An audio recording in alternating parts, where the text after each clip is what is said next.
First, preheat your oven to 350 degrees. When you shallow poach, you will start with a room temperature sauté pan that has a lid that fits snug. Just grease the bottom of your pan with butter, sprinkle the bottom with a tablespoon of chopped shallots, and top with the cod pieces.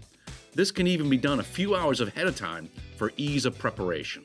Season with kosher salt and fresh ground black pepper. I, like many chefs, prefer using kosher salt for its large crystal. Top your fish with a slice of lemon sunshine. Let's add our poaching liquids. White wine. Remember, you can use whatever wine you like to drink. And now, chicken broth. Or feel free to use seafood or vegetable broth. That's it.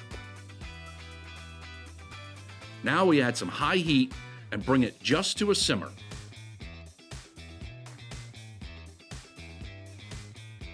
Cover with the lid and then off to the oven. At this point, dinner will be completely ready in about 15 or 20 minutes. Remove from the oven. Be careful, the pan and lid will be quite hot. Remove the cooked cod from the pan to a platter. The cod will be super flaky and delicate, so be gentle with your fish. Tent the plate with foil to keep warm. Let's put the pan back on high heat. We will reduce it to a thicker, almost syrupy consistency, leaving behind only the fortified flavors we've built so far. We add the rest of our butter that's cut into slices. Lower the heat so it does not boil again, and just whisk your butter into the wine broth reduction. Add some fresh chopped parsley, and voila! Your first beurre blanc sauce.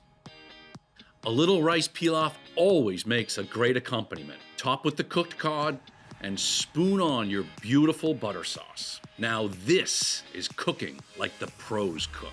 And it all comes down to learning this simple technique. Whether it's cod, haddock, salmon, or tilapia, use the shallow poaching method to cook all your favorite fish.